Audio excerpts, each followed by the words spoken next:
मुगलों को लेकर देश में बड़ा हंगामा मचा हुआ है। राजनीतिक गलियारों में भी इस पर घमासान जैसी स्थिति है।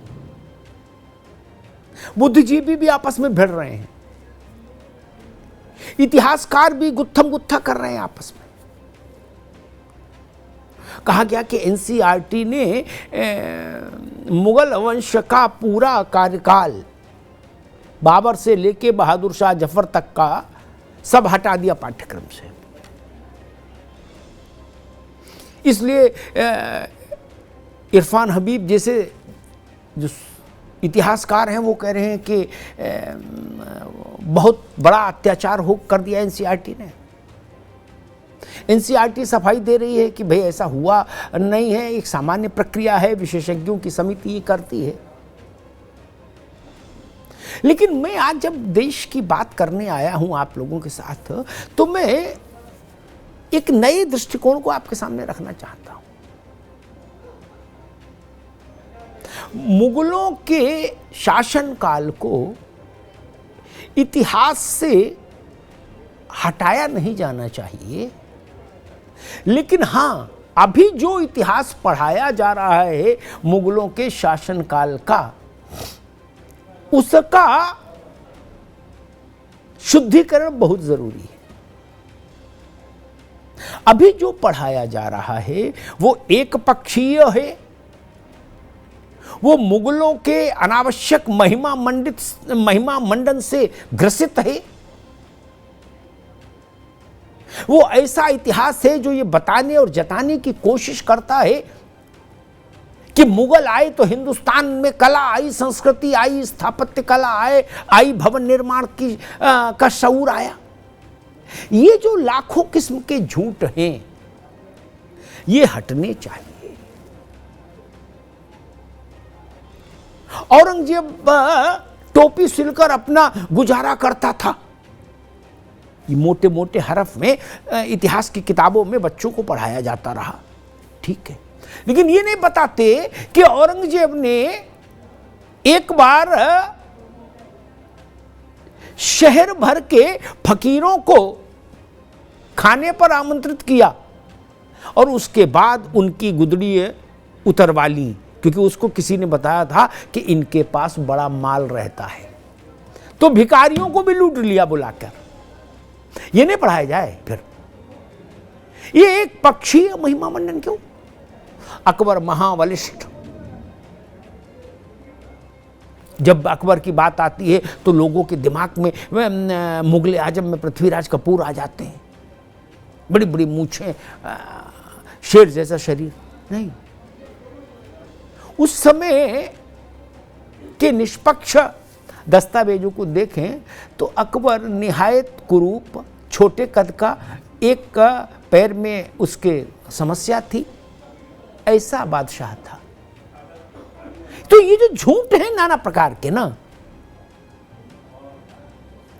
कहा जाता है कि लोग कह रहे हैं अच्छा मुगलों को नहीं पढ़ाएंगे, मुगलों को हटा देंगे क्या आप? तो लाल किले का क्या करेंगे? ताजमहल कहां से किसने बनाया बताएंगे? कुतुब मीनार, ठीक। लेकिन आपको यह भी पढ़ाना चाहिए इतिहास में कि मुगल जब बाबर आया था तो ना तो अपने साथ पैसा लाया, ना सोना लाया, ना चांदी लाया, ना हीरे लाया, ठीक। न जमीन उनकी थी, न आदमी उनके थे बनाने वाले नक्शा, न मिस्त्री उनके थे। फिर पैसा भी हमारा, जमीन भी हमारी, मजदूर भी हमारे, मिस्त्री भी हमारे, पत्थर भी हमारा, घिसाई करने वाला भी हमारा। सिर्फ मकबरा उनका था, शाहजहां का और उनकी बेगम का, ताजमहल में। ये तो समझिए ना, ये क्यों नहीं पढ़ाया जाए, बताया जाए?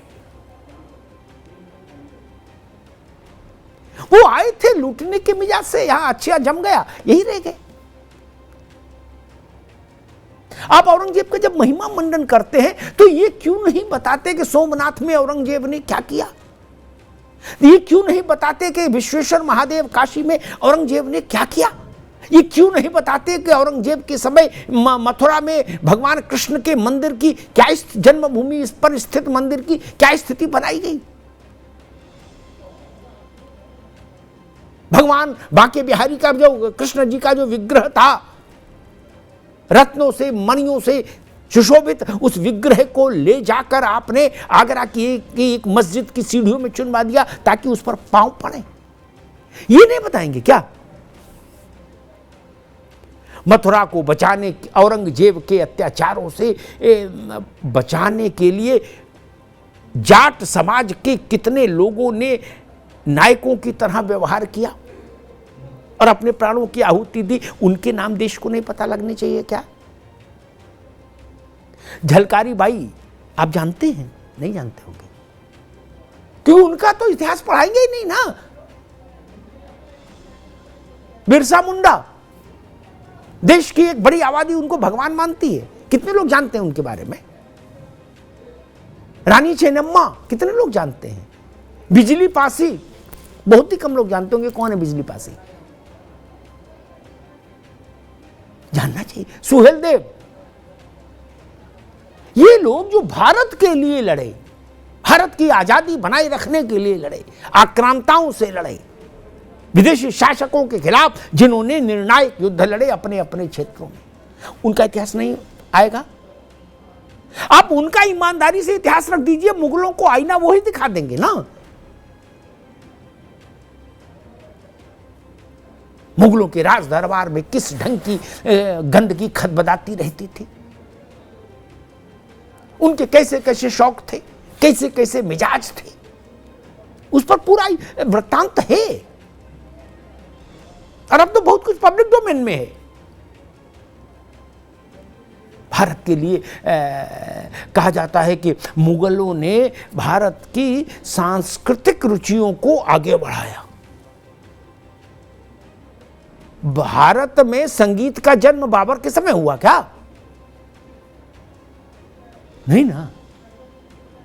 दक्षिण भारत में, पश्चिम भारत में, उत्तर भारत में, यानी समस्त भारत भूमंडल पर जो दिव्य किस्म की वास्तु और संरचना वाले अद्भुत मंदिर बने थे, जिनको देखकर जो भी विदेश से आया, चाहे आक्रांता और चाहे घूमने वाला, उसकी आंखें फटी की फटी रह गई। वो हिंदुस्तान के लोगों ने बनाई थी, मुगलों से पहले बनाई थी। मुगल आए थे नक्शा बनवाने उनका, सोमनाथ के मंदिर का, नहीं ना। अयोध्या में रामलला का मंदिर, ये तो बाबर के समय तोड़ा गया, बाबर के समय बना थोड़े ना था।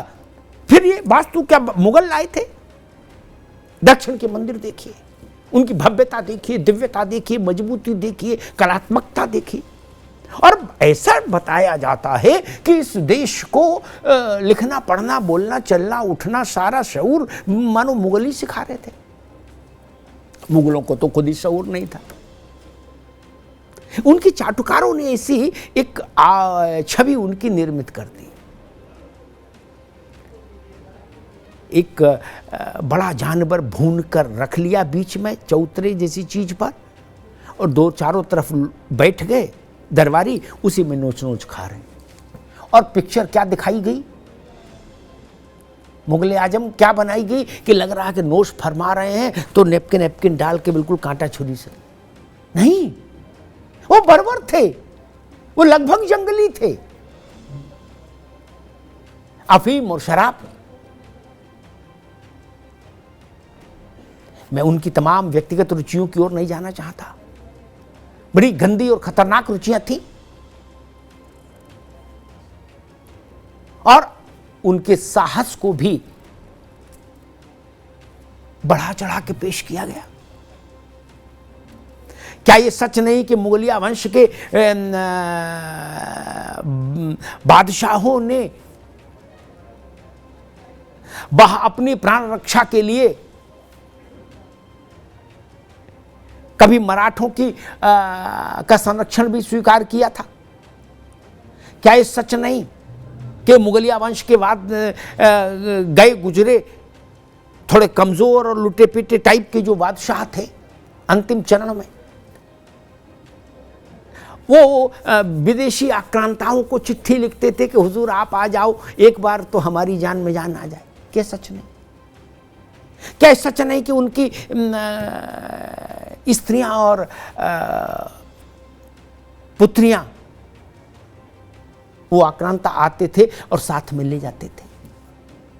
कुल मिला के एक ऐसा विभत्स चरित्र है, उसमें बहुत कुछ भी अद्भुत नहीं, और जो कुछ थोड़ा बहुत आप मानते हैं वो फिर चाहे बीरबल हो, उनके मस्तिष्क का चमत्कार मान लीजिए, चाहे टोडरमल की बुद्धि मान लीजिए। तो मुगलों का इतिहास पढ़ाया जाए, लेकिन सच्चा इतिहास पढ़ाया जाए। मुगल देवदूत थे ये नहीं चलेगा, मुगल महान थे ये भी नहीं चलेगा, क्योंकि उनकी कारगुजारी आप खुल रही हैं। पूरे पूरे दिन किन चीजों में लिप्त रहते थे। और जिन लोगों ने राजस्थान की हवेलियां नहीं देखी, जिन लोगों ने भारत के मंदिर नहीं देखे,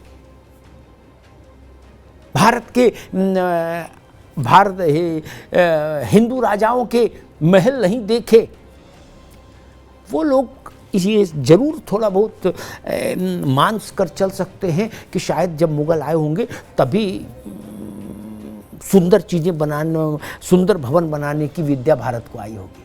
अन्यथा कोई बच्चा भी इस बात को स्वीकार नहीं करेगा। ताजमहल में सब कुछ भारत का है, मकबरा शाहजहां का है और उसकी बेगम का है। इस बात को हमेशा गांठ में बांध कर रखिए।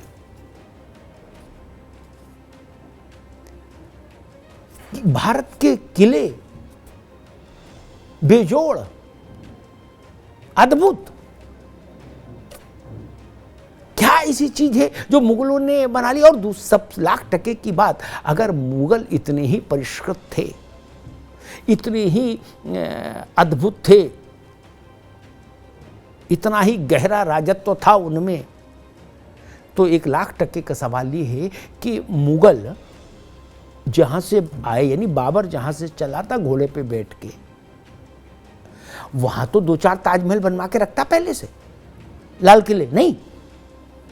बिल्डर भी कहीं कोई बनाता है तो एक सैंपल फ्लैट रेडी करके रखता है ना, दिखाने के लिए। उनके यहां तो कुछ नहीं था, वहां बीहड़ था जहां से बाबर चला था। तो ये जो सो कॉल्ड इंटेलेक्चुअल और हिस्टोरियंस ने एक छवि निर्मित करने की कोशिश की भारत में कि मुगल से महान कोई नहीं, और उन्होंने आके भारत को तार दिया, ये धूर्तता है, ये बौद्धिक बेईमानी है, ये भारत माता के स्वाभिमान और सम्मान के प्रति आघात है। ये बताइए ना कि मुगलों को दांत खट्टे करने वालों की कथाएं कहां हैं? और मुझे आप भारत का कोई ऐसा कोना बता दीजिए जहां के स्थानीय नायक नहीं रहे हों। कोई ऐसी जात बता दीजिए जिसमें तमाम स्थानीय, तमाम नायकों ने जन्म नहीं लिया हो, जो भारत माता के लिए अपना बलिदान दे गए हो। मैंने झलकारी बाई से लेके बिजली पासी तक तमाम उल्लेख किए, उनको आप नेपथ्य में रखें, ये ठीक नहीं। वो कौन लोग थे जिन्होंने मथुरा की गलियों में, सड़कों पर अपना प्राण निछावर कर दिया धर्म की ध्वजा को बचाए रखने के लिए? कौन लोग थे? क्या उनके नायकों का उल्लेख नहीं होना चाहिए? क्या कोई मुगल राजवंश का एक झूठा प्रचार भारत के वास्तविक इतिहास का अपहरण कर लेगा? हां, अपहरण किया गया भारत के वास्तविक इतिहास का। उससे भारत के वास्तविक इतिहास को हमें अपहरण से मुक्त कराना होगा। उसके बाद सब पढ़ाइए, सच्चाई के साथ पढ़ाइए औरंगजेब कैसा था, जैसा था वैसा ही बताइए। बाबर जैसा था वैसा ही बताइए। हुमायूं जैसा था वैसा ही बताइए कि इतनी अफीम खा ली और अफीम के साथ शराब भी पी ली कि गिर पड़ा जीने से और फौत हो गया, ये बताइए ना। अकबर को कौन कौन से शौक थे जरा वो भी बताइए। केवल दीन इलाही का परचम मत लहराइए। ये जो एक नैरेटिव सेट करने की कोशिश हुई वो देश के लिए घातक थी, देश के स्वाभिमान को कमजोर करने की एक गंदी कोशिश थी। अब जो बहस चल रही है, हो सकता है उस बहस का एक सार्थक परिणाम ये निकले कि मुगलों के वास्तविक इतिहास की खोज शुरू हो जाए और जितने मुगल अभी पर्दे के पीछे से आकर्षक लगते हैं, पर्दा हटने के बाद आपको उनके चेहरे गंदे लगने लगे। धन्यवाद।